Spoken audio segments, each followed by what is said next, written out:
Welcome, welcome. Good afternoon, everybody. And welcome to my siblings who are always here present in the kitchen table conversations with myself, Pheng, using he, him pronouns with the Men and Masculine Folks Network here. Always delighted and glad to be here with all of you and those who continuously view and watch us bi-weekly in these conversations, and hoping that you're able to actually take something away and make it useful for and meaningful for your life as a man, a masculine person, or however you actually identify yourself in terms of gender. That these conversations help spark something and help move something in you to participate in community in healthy and connected ways.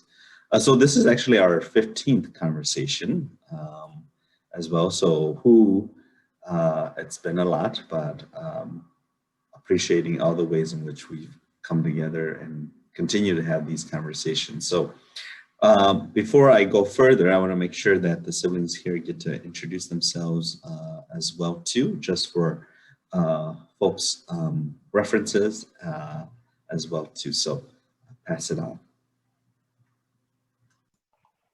Roderic Southall in Minneapolis. He, him, glad to be here. And I think I look orange or red on the thing, very orange or red. So, well, that's the lighting I have. Gonna say it's a good color on you. Hey everyone, my name's Sean Hayes, he, him, and his pronouns, and I am up in Duluth, Minnesota. We just got hammered with a bunch of snow last night, and now all I'm hearing is like big clumps falling off of my roof. So if you hear plopping, it's the snow. Hello, everybody. My name is Felix Martinez, pronouns he, him, and his, here from Eagan, Minnesota. Super excited to be back after back surgery. So I'm ready for the conversation. Thank you. And as always, appreciating Austin for doing some of the tech support behind the scenes, and he'll be the one that's engaging with all of you who are online with us at this moment. So definitely send in your comments and questions, and we'll incorporate it into the conversation and address it as well too, the best that we can in the conversation today. So in light of it being obviously March is Women's History Month, and Monday was just Women's International Day as well too. Really our work and how we do our work in terms of gender equity and gender justice, and what that means in terms of dismantling patriarchy. It means that we center fully the lives and experiences of femme and women folks in our lives as male identified folks, right? And so that means that we really want to take this conversation, and in 2 weeks from now to really have a conversation on honoring and respecting the leadership of women and femme folks who've been doing this work, or who've been leading the charges to dismantle sexism in our communities and some of the other inequities in our different communities as well. So today we really just want to really have a sort of like an overview and a really broad conversation with some depth, not a whole lot of depth, but like some depth on the ways in which women have contributed to our lives, right, as men masculine folks, and sharing stories about how they've shaped who we are, and then in the next conversation really being able to celebrate and honor those women who've done that for us, and how they've shaped how we understand masculinity and manhood. And so some of those things are things that we would want to have a conversation about in today's conversation, in sort of like honoring and respecting and celebrating women and femme folks this month, right, in our work. So there's no real prompt other than that, other than just that sharing that I'm sharing, but like perhaps we can start from like our places of early memories, or how women and femme folks have really shaped who you are as a man. You know, what qualities did you get picked up on and learn from them?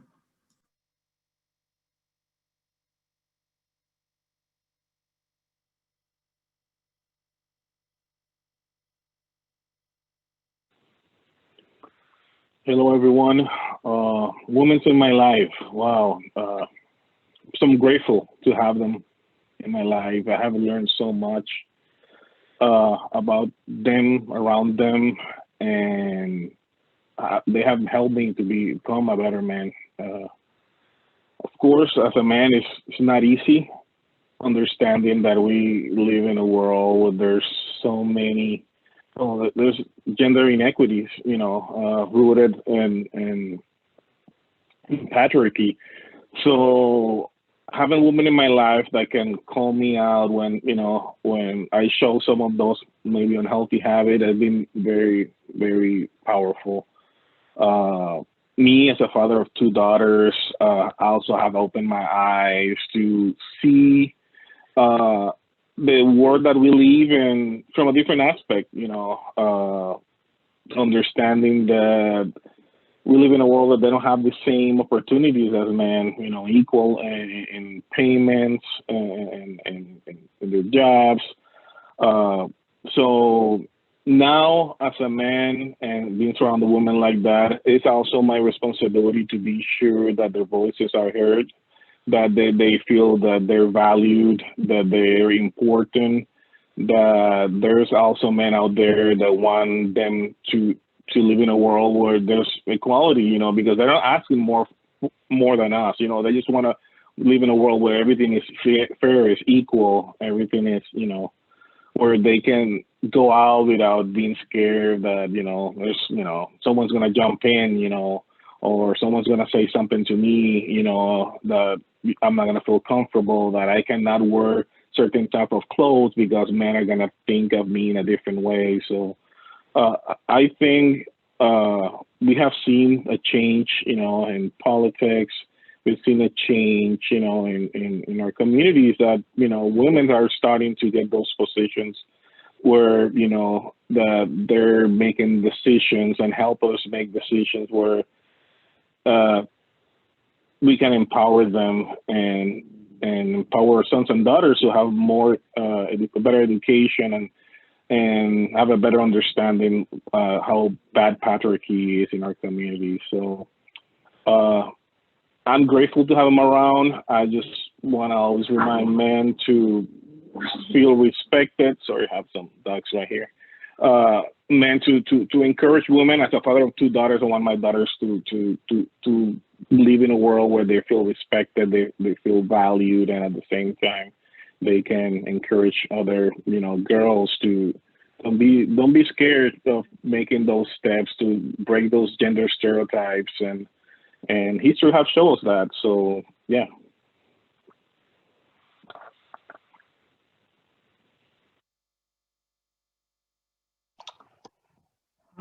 So I feel like my earliest memories are dominated by the women in my life.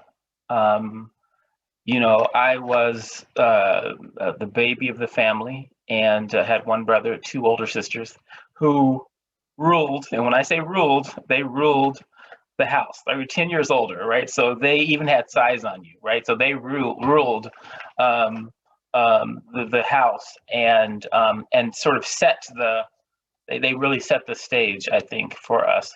And so that coupled with those sisters who were, I think, really good examples of being strong, was coupled with, I think, also having sort of three mothers, right? When, my mother, my father's second wife, who was my second mother, right? And my surrogate mother, all of whom I celebrate because they were they were clear on instilling a sense of value in you. They were clear on telling you when you were full of crap. And they were they were full of grace, I think, too, in terms of, that's why I think grace is so important. They were full of grace in just knowing sort of the the dynamics between men and women, and the sort of the folly of men sometimes in trying to find their place and to figure out how to be in this world. And that was, I think, uh, was really generous of them. And as I go through life, I reflect on how generative it was. I can't imagine being the good parts of who I am had it not been for those sisters and those three mothers.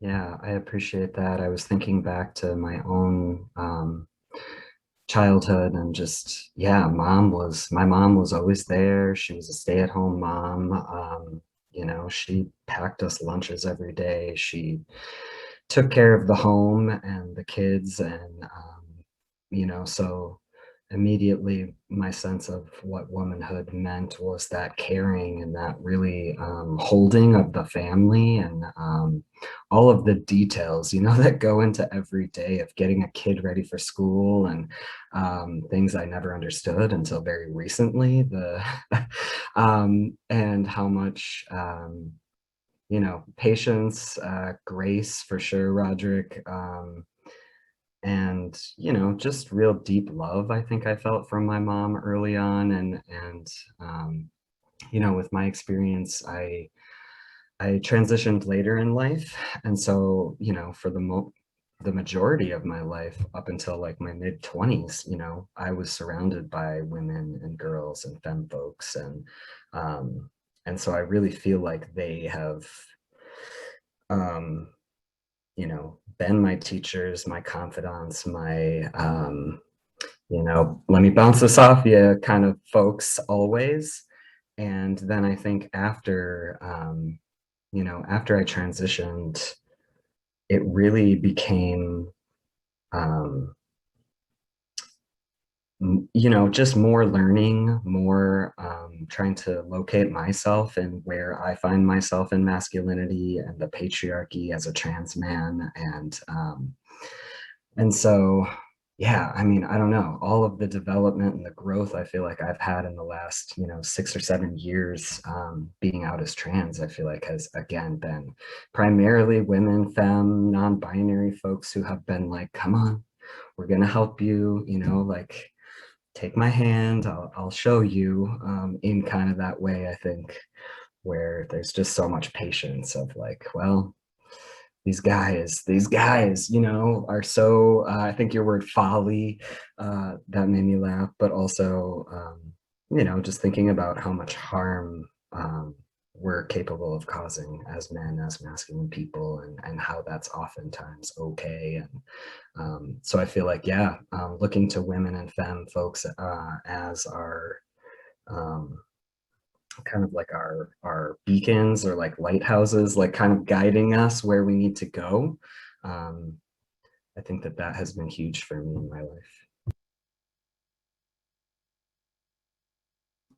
Yeah, I have so many thoughts to what you all had shared, you know, and I'm trying to gather them and put them into words so that I can articulate it the best. But I think one thought that I had was like, oh yeah, and similar to some of you and many of you in some respects, was that I grew up in a household of mostly female identified folks, being raised as the oldest son, but yet after me for 14 years of my life, it was all sisters, you know, having about 6 sisters between me and my brother. And then my brother came into the family when I was about 14 years old, and that was such an age difference between him and me. But remembering how I often was yearning because of what people in my community, folks have said to me about like the importance of having another brother, and that it was not that all your sisters were going to get married and they're going to go live off their life, and then you're going to be all alone by yourself, and you won't have any brothers, and nobody's going to help you out, and you'll have cousins and relatives and things like that. But it was that sense of like wanting to deeply connect with another male figure in the home and in the house and have that for support, but not realizing that I could actually have that deep bond and connection with my sisters at the same time too, right? Because I did more of a caring role for them and taking care of them. But I think in many respects, in the deep bond and connection with them, is that they taught me a lot about how to actually be a brother to them, how to actually show up for them, how to actually be there for them. And the showing up and the being there for them wasn't at a place or a space where it was about protecting them, but it was about being able to honor where they're at, honor the choices that they make, honor who they are, and acknowledge that they are within their own means and power of being able to determine who and what they want in their own life. And being able to, even when my mom or my dad would be like, you should talk to your sister and tell her not to be acting this way or that way. It was like, I'll have the conversation, but I'll still support her on what she wants to do, right?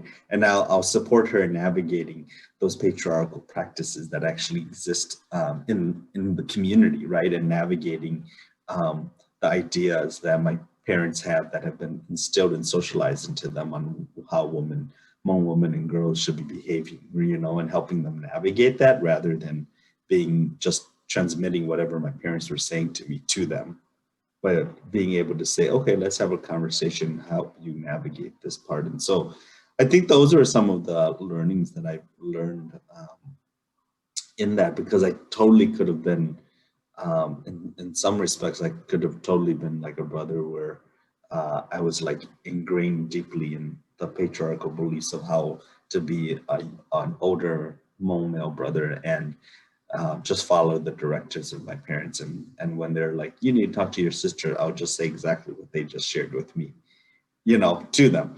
And I think I'm trying to figure it out as I'm sharing this with all of you, is like, at what point did I move in a different direction, right? And like, what happened, or at what point in my life did I say, I'm not going to actually do that? You know, I'm not going to actually like reinforce what my parents are believing in. So I'm just thinking about that now, and I'm curious about, like, for ourselves, is at what point did you shift within your own narrative and within your own story to say, how can I commit to women and girls and femme folks in much more deeper and caring way, right? Because when we talk to men who committed domestic violence or sexual violence or whatever the case may be, it's not about teaching men and masculine folks to love women and girls, but it's about being able to say, how do we shift your commitment and transform your heart and your mind to be in a relationship with women and girls in a more committed way, quote unquote, in a more loving way, that's actually not violent, that's actually not harmful, right? So when was it for ourselves, as I'm asking the question to myself too, when was that shift, you know, and why, or what was the purpose of that shift, you know, of understanding love, you know, that Roderic, you were talking about, understanding that love, and moving that to like a fuller commitment to their leadership and who they were and their own self-determination, you know, meaning women and girls and queer folks. For me, sad to say, but it was late in life when I was a parent when everything started clicking in my head. Not because I wasn't aware, just because maybe I was silent, maybe I didn't did that extra thing to be sure that women are in my life feel supported, you know, feel that, you know, that their voices were important. But it wasn't until I start reading, be surrounded organizations like, you know, like Men and Peacemakers, the Men and Masculine Folks Network, when I realized, I said, you know what, all these things that I've been learning, I know they're bad, they're hurting women and girls, but I'm not doing anything just because maybe I didn't have the tools, maybe because, you know, I also felt that I didn't have the voice to do it. maybe sometimes because of respect, because I knew that some of my parents, for example, my dad or grandfathers or uncle have some of those unhealthy behaviors, and me saying something opposite of what they're teaching us, it was like, getting me in a situation like, you say, you know what, Felix, you're not man enough. To be a man, you need to be this way. So that's when I was surrounded by other men, when I realized, you know what, I need to do more. As a father, I need to do more.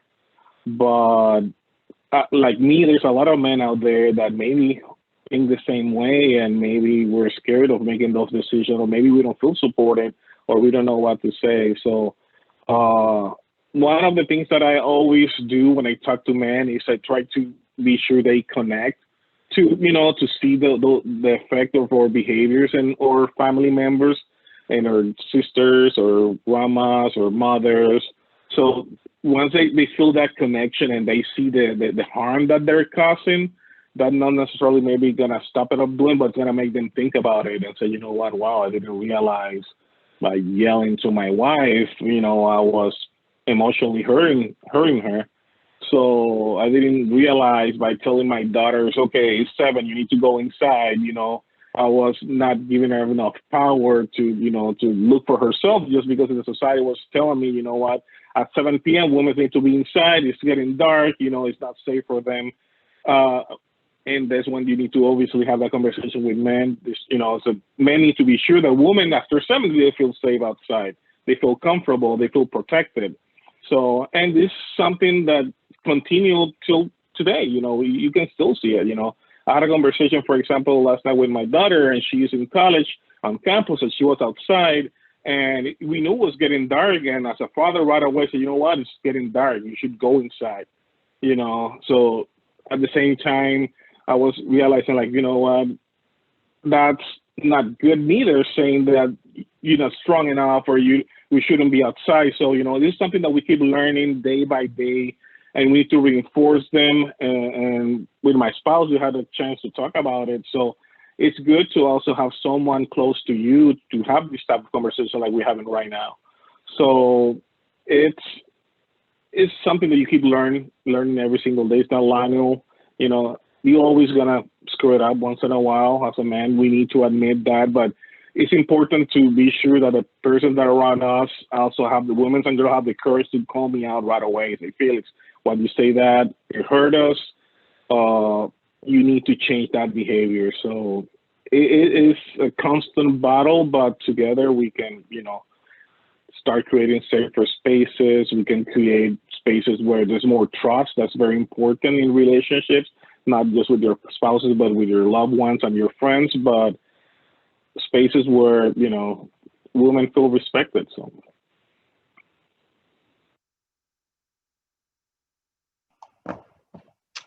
Wow. So I it's like that frog in the pot, right? Where you just, you're in the pot, the heat's turned up, and but I would say that I in terms of when, I think I know the how, and maybe that gets me into the when. But one, like I alluded to earlier, sort of being sort of raised where my sisters were, because of age and they just they set the tone for the home, right? But then also at the same time, I also was a quiet kid, and I would hear them and my mother's and such in conversations about the things men did that were bad. And then I would be around my male friends, and I would see them doing the things my sisters and mothers had said, this is painful, this is silly, And so I think that sort of began to make me kind of go, where do I fit, right, in this picture, right? And I think that sort of on cue, because I kind of do think, for me, I needed a guide. And there seemed to be, when I was doing organizing work in Denver, and in Kansas, there always seemed to be one or two women who were all doing sort of paralyzed organizing, who would sort of take me in and help me understand or open my eyes to sort of what was happening when you start to parse things out by gender and race. That really, would really sort of send me on the trajectory to begin to clarify sort of how I needed to be different in really concrete ways, and how I needed to sort of look at things differently and want to be looked upon differently. I remember there was a woman named Ochi and Rebecca was her first name, and then her African name was Ochi, in Denver, who was just sort of powerful in really helping me reset my table by really just saying, how come you do this? Why you do this? Have you thought of this? Which was at the time, and I would say I'm used to that from women because my sisters and the context in which I grew up in. So I'm used to women telling me, what, giving me instruction. And I'm not always used to internalizing it, but Ochi really sort of helped me begin to sort of internalize that and sort of grow from the inside out, as opposed to sort of being boxed in by the expectations that I felt others had of me. Naim, I want to make a note before I share, if that's okay, Sean, is that I realize that, some of our experiences, particularly like Roderic, Felix, and my experiences are maybe very far removed or different from that of yours, Sean, and so I want to take the moment to, like, in our work of like working and engaging with men and masculine folks and identified folks, is that some of these questions may not be the best questions in relaying your experiences with female identified folks because of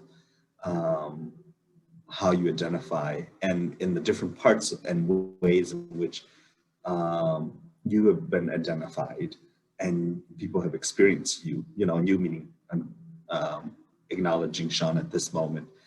So I want to make a note of that, and I think that those are like the parts where in the deconstructing of transphobia and homophobia that it shows up even in our questions, right? Even though we can be at our best intentions, I realize that the impact of the questions could be like, oh, I don't know how I'm going to respond to that question. So I want to make sure that I'm accountable in those ways and being able to acknowledge that and say, how may we ask questions in a way that actually fulfills and acknowledges the entirety of your experience, Sean, as a trans identified person, right? And so you may answer it in the way that best suits you. So I just wanted to do that. I think, I'm thinking about like the question around shift and, I think Felix, you really spoke to me about like that the learning every day that you were sharing was that it was really, it's like you grow up, people socialize you in one way, right? I wasn't like, it wasn't really drilled down to me about like, this is what it means to be a man and a boy. Like my parents didn't really drill that down, but it was like always the uncles and the aunts who were saying, oh, you're like the only son for them, so you better act in these ways. You're going to carry your parents' name in these ways, and you have to act appropriately in these ways. But I think so when I'm saying the shift, I think that there has been shifts over the course of my life in aligning myself in more fuller ways to women and girls and femme folks in my life, right? And it's this alignment of continuous alignment to their lived experiences and to their leadership and to who they are and to their experiences. And it wasn't like, there are moments that were critical that allowed me to actually be more in tune and shift more closer to their experiences. But I think that like small moments as being able to actually like, whether it was my mom or whether it was my dad or whether it was my grandparents, who were not very rigid in that gender in some ways, who were like, oh, you're like the oldest, you're gonna care for your siblings, you're gonna cook, clean. And in some households, I've experienced like other women who are in my age range and who've been the oldest, they didn't get to do any of that. Yet their younger sisters were the ones who took care of everything, right? We're taught to take care of everything because mom and dad rigidly held those beliefs. And so it's also in the practice and in how your family enforces the patriarchal practices, right, of the rigidity of gender, that then you may transmit it or may not transmit it. And so I think it's like this really nuanced thing for me, but I see that the shift in alignment to women and girls and centering women and girls in my life and femme folks in my life was that it was over a course of period of time. And then the relationships that I've built over the years and engaged with women and femme folks have also deepened that understanding of what it actually means to be in alignment to the experiences of women and girls and femme folks, right? And that I continue to move myself in that way in terms of like the integration. So in some like really broad way, I'm sharing that, and then in some really small way, I'm sharing, making some connections here. But I think the lesson for me is like in this reflection of sharing with all of you is like, it's a shift over a period of time. It isn't just one experience that was like, oh, come to Jesus moment, quote unquote, and I got it, you know, but it was like over a course of time and intentionally building relationships with women and girls and femme folks, you know. I wish there was a button we could just push. Come to Jesus, get it downloaded. That would save us, you know, a lot of work, and also our women and our femme folks and those folks who are oftentimes, you know, holding us as we're making these shifts. And yeah, and I also want to just acknowledge and recognize and say thanks, Pheng, for you know, yeah, that's interesting. The questions definitely, you know, I find resonance with each of your answers, and, you know, have this different experience as well. And so I feel like that is like a really beautiful thing, like bringing in these other folks' voices who, you know, we don't often get that ability to share. And so I think for me, you know, like I said, definitely resonating with a lot, Felix, you know, like you talking about the everyday, day to day, like I think that's probably where I click the hardest, because I think, you know, as each of us have shared, it's a lot of work to actually, you know, unpack our masculinity. And so, you know, when I was thinking about how to answer this question, it was, you know, for me, and I was maybe about a year into my transition, and I was asking myself questions like, what kind of a man am I going to be, you know, and thinking in that sort of a way where I do have the choice in this to, you know, I can look at all of the men that I know and I can choose to follow those paths. And quite honestly, you know, for me, I didn't have a lot of men that I felt close with, that I respected, that I wanted to kind of follow until, you know, probably the last 10 years or so, where I started actually developing relationships with men who are caring and willing to have these conversations and connect on a deeper level, because that was my experience of being in community, of having friendships with women and girls, was just that deeper, it just felt deeper, and just less on the surface. And so now I'm kind of getting lost in my thoughts, but yeah, I mean, it's definitely interesting. And Pheng, you know, like the shifts, there are clear moments in my life that I can point to where I'm like, that was it. That was a huge moment for me. And I know that there will be lots more coming. You know, I'm 34 and I've got a lot of time hopefully left. And I know I still have tons and tons of work to do, and work that I want to be doing, because you know, the people that I impact, whether I know them, whether they're my, you know, wife or colleague or just some woman I'm walking past on the sidewalk. It's like I want to be a guy that is safe, that a woman outside after 7 o'clock could, you know, not have to have a worry. You know, I want to live in a world where that is possible, and I know that it is. And so maybe I'll stop there and see what comes up. Yeah, I think, you know, just picking back off of you wanting to be, you know, Sean, that safe man and masculine person, to Felix's point earlier of like, I didn't know what I was doing was harmful, right? And I think that I want to explore that with us a little bit more, because I'm just thinking about these other conversations that I've been a part of, and particularly when I work with men who've caused harm and been identified by the courts and criminal justice system as having caused harm, though we know that those aren't the only men who've caused harm in community, is that there may be men and masculine folks who are engaged in our conversation, who may be listening to this conversation, and who may be like, well, I don't beat my wife. I don't rape women and girls. I don't, you know, I don't do those bad things, behaviors, like the toxic things that masculinity that we're talking about in some ways, in many respects. How do we, and how did you, you know, and I'm asking this myself too, is how did you get to this place of like understanding that, oh, the way in which you're moving, the way in which you're behaving, the way in which you're thinking is actually harmful and hurtful to women and girls. Like just the mere fact that I sometimes, when I was in still dating my partner, would feel uneasy when she can answer more questions than I could, right?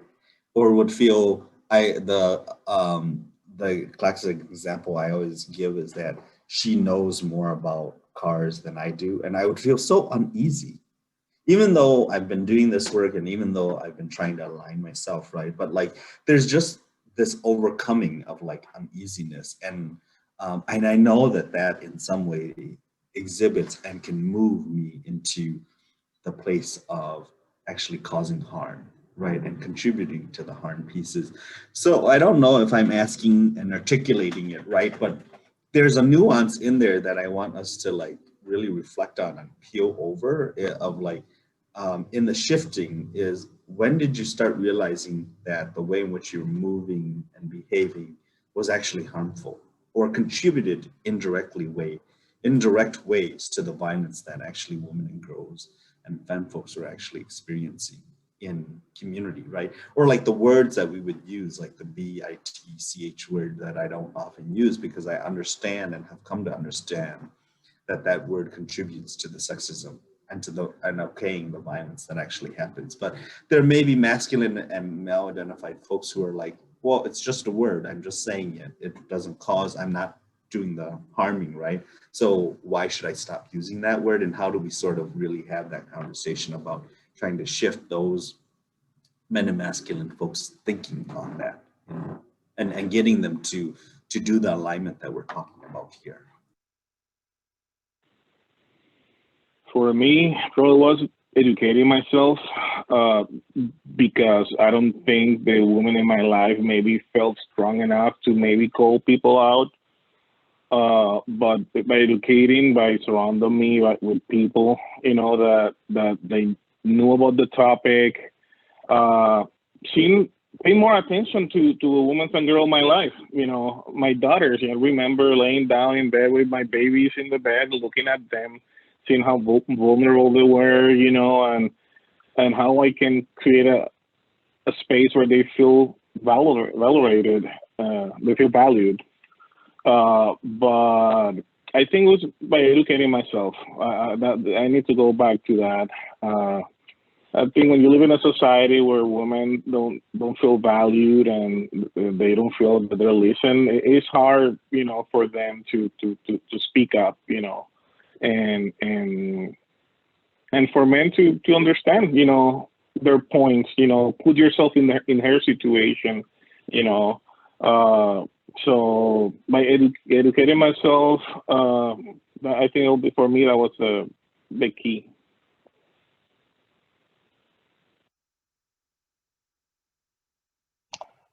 You know, I was thinking that, Pheng, when you were talking about being the oldest and stuff, I was thinking that something that I hadn't thought about, which was a signal.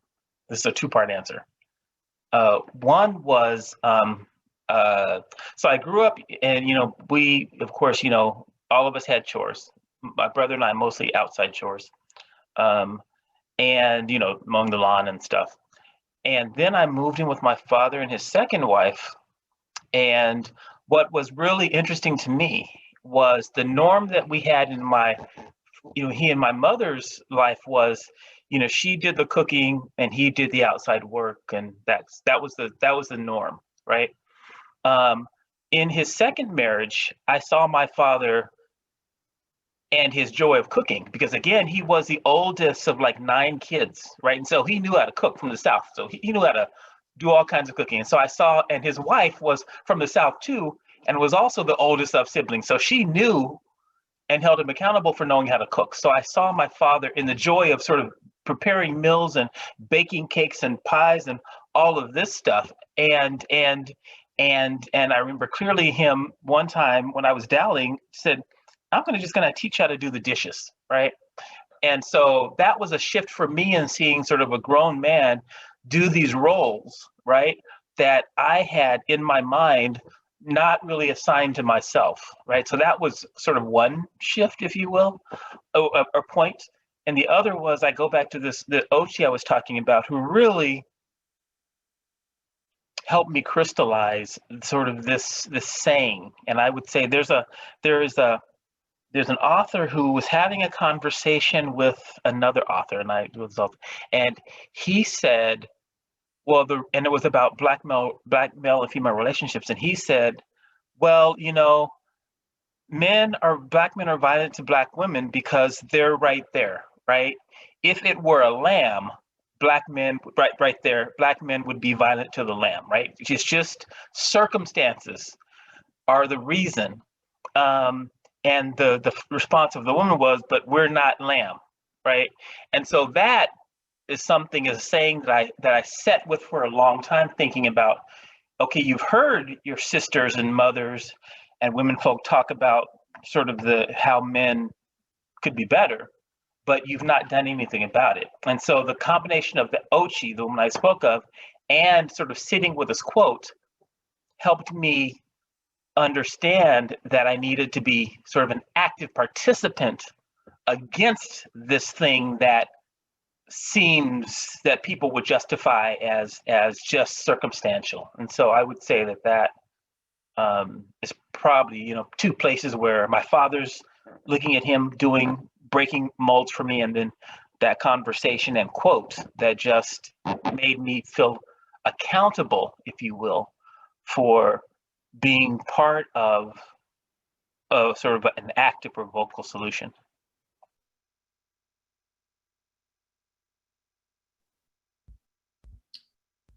Yeah, I was just thinking about, it's interesting. I really love this because I hear from you all, and then it's like, oh, my thoughts, yeah, I love this because it just keeps getting deeper and deeper for me. But yeah, I was just thinking about when you originally asked the question, Pheng, how, and of course I want to say men do this, and I should really start by saying, so something I do that is just, yeah, keeps us where we're at, is like just this inability or unwillingness to actually admit that we cause harm. And it's just like you said, like it doesn't necessarily look like, using violence against my partner and my wife, using violence in those ways, but it also is like, how did I cause harm yesterday when my wife and I were fighting? And, and she'll say, this hurt me. You said this thing and it hurt me. And I'll immediately, jump into, well, this is not what I meant by it. That's not what I meant. And this is not how you should have taken it. And those kinds of things, and pointing it back. And rather than just hearing that, like actually deeply hearing what she's saying is, you've hurt me. And acknowledging that, yeah, I did that. I said that thing. I caused that harm. And oftentimes it is unintentional harm that we're causing and we're not aware of it unless that woman, that femme person, that girl comes to us and says, hey, I didn't like this, or that made me feel uncomfortable. And oftentimes I think women and femme folks are not doing that because they don't feel like they can, or that it's safe for them to do that. And so, you know, that's, I guess I'm just reflecting on what a gift it is when those folks do come forward and say, hey, I saw you on this thing and you said this, and here's what I'd like to talk to you about that, you know. And that is such a gift, to be able to have people who deeply care about me, and because of that they're going to come to me and say, here's how you caused harm. And it doesn't mean you're an awful person, we're no longer friends. It means I know who you are, I know your heart, and I know that you can do better and that you want to do better. And so let me help you and show you.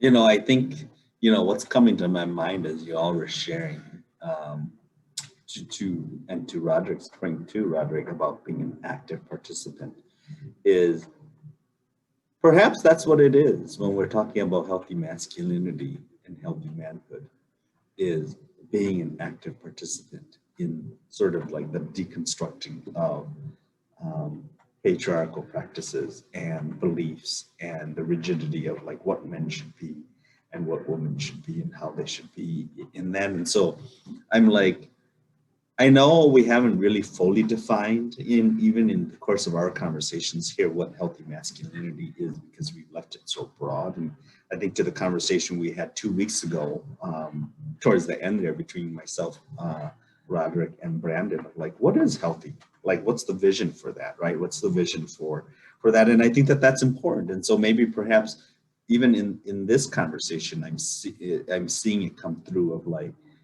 healthiness means to be an active participant in aligning myself to the experiences and the leadership of women and girls, like actively doing that and not just sitting back and saying, because I don't do that in my life, I don't act and behave in those harmful ways in my life, that I'm okay.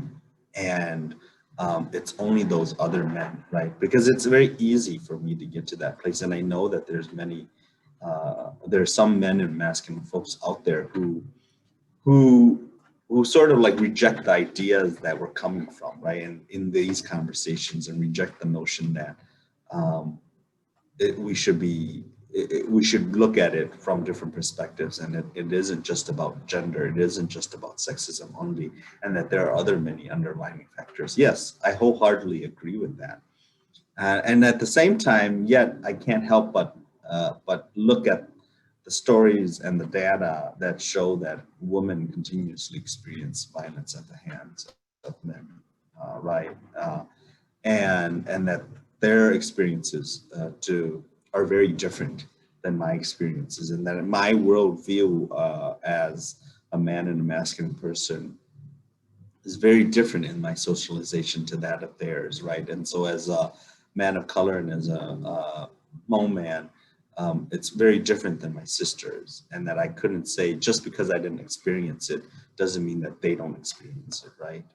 And I think that that's something that sometimes can blind us and can be blind spots for men and masculine folks, is not being able to actually realize that how do we have an openness, you know, to your point, Sean, about like, I didn't mean for you to take it that way, right? That defensiveness part of on our end as men and masculine folks to say, no, let me clarify it for you, because in the socialization part of it, I was, I can do this for you, I can clarify things for you, and you should just know, and you should just take it, right?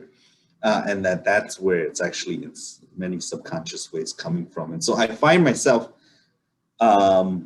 seeing that and practicing some of those things. And so it means for me, in being an active participant in the solution of ending gender-based violence, I need to be very intentional and in conjuring up, or not conjuring up, but challenging my subconscious beliefs and the way in which I move and the way in which I am shifting in relationship to that of women and girls and femme folks, and in celebrating them and honoring and respecting them in the way in which we talked about this conversation earlier on, it means that I have to critique myself and do a lot of internal reflection, but also not only reflection, but processing with other men and masculine folks, and then practicing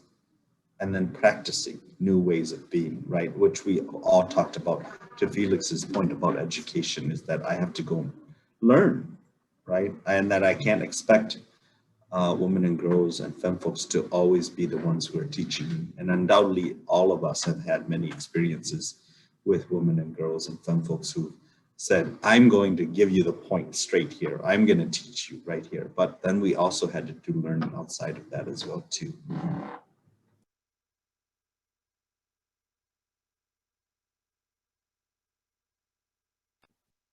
I was just thinking I'll jump the line because I had a question come up, and I know we're like wrapping up, but maybe this is something we can think about in the future too, is just this idea of men and masculine folks not, like when we are hurt or when we experience harm, we're so often told to like not feel that, and to like, you know, disassociate from that, push all those hard feelings down.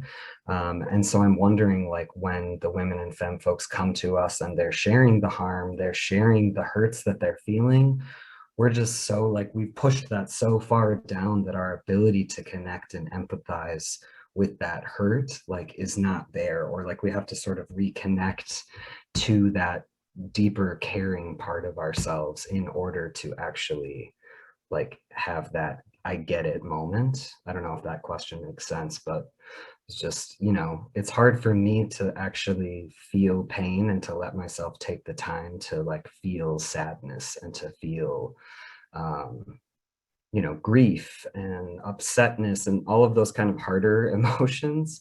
And so it wonder, you know, it just makes me wonder, like, as I'm learning to do those things and feel those things, will that then amplify my ability to like relate and connect with feminine folks? Yeah, I think when you speak to the vulnerability part of men and being masculine, you know, to my example earlier about my partner knowing more about cars than I do, is like, there's just something there that has been sort of ingrained in us from the beginning when we were born, and we were identified that because you had a penis between your legs, you're going to be a man and you're going to be masculine and you're going to for sure marry a woman or whatnot. And just that socialization part of it is just like so ingrained, and the tearing apart, you know, from that, and then now us having to align ourselves back to our full selves and being vulnerable and allowing ourselves to experience that. But at the same, and yet at the same time, I should say, and yet at the same time, in our experiences of vulnerability, the laboring of that should be with other men, masculine folks, right? And that it shouldn't be the laboring of the emotions. Like, I'm going to go home and check with my partner. Not to say you can't get support, you know, from your partner or a woman and girl and femme folks, but it's really important to also be laboring emotionally with other men and masculine folks. And what I mean by that is like to be able to actually hear your sad parts out, right, Sean, and to be able to actually hear your frustration parts out, and to actually hear your joyful places of your life as you're experiencing those feelings and the thoughts that are attached to those feelings. And so I'm grounding myself that of why these conversations are so important, right, is that we get to do that with one another, and in the hopes that it will amplify what you're talking about, Sean.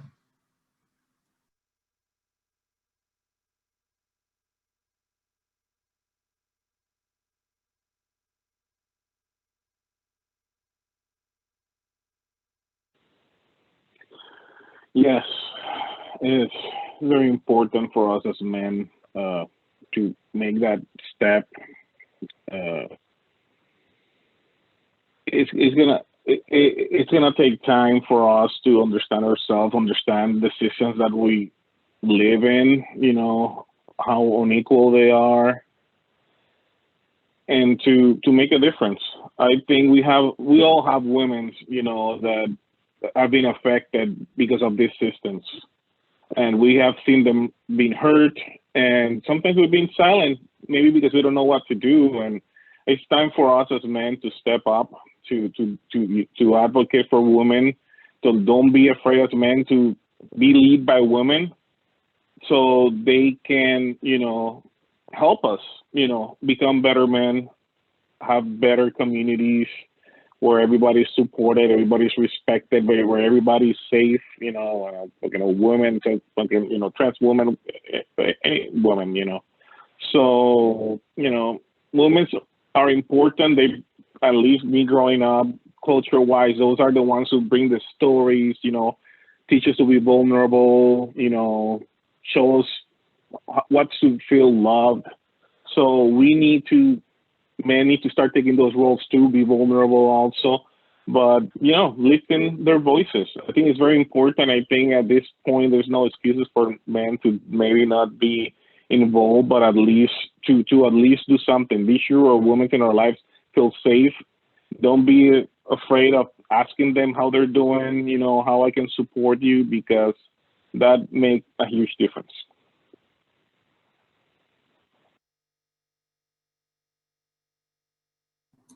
I know we're getting close to closing time here, or ending the conversation here. So I want to make sure that sort of like a funky, abrupt closure here, but we know that we're going to continue this conversation in 2 weeks. So I think we can continue to share reflections in the next conversation as well too. So it's at the end of this conversation. I want to make sure that if there's any other remaining thoughts, to share it, and then we can continue to share it in 2 weeks from now and with regards to this conversation.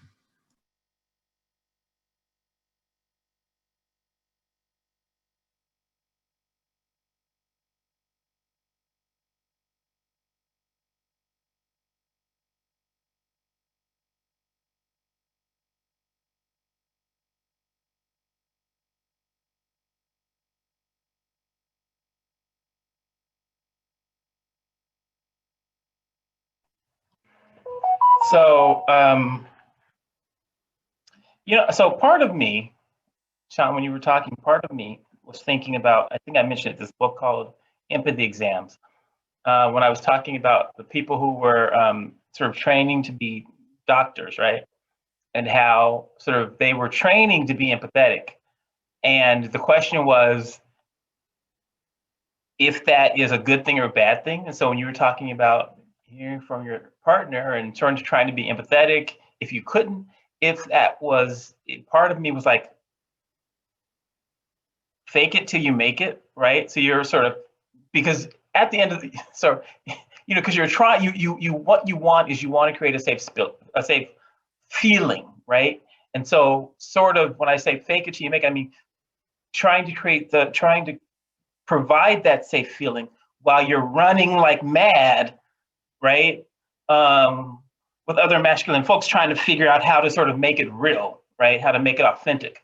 But in that moment, the feeling safe is just as important. The making your partner feel safe is just as important, I think, as your search for tapping into that authenticity, right? And so I think it's trying to hold sort of both of those as sort of both being really, really important, and not forsaking one for the other, because both of that all of that's about practice, right? But if in those moments your partner can't feel safe, then your practice is for naught, right? I mean, it's not for naught, but it in that moment, it doesn't do a lot for the relationship. So I think fake it till you make it, and just run like hell in trying to, get a tap faster those parts of you that would bring that up more naturally.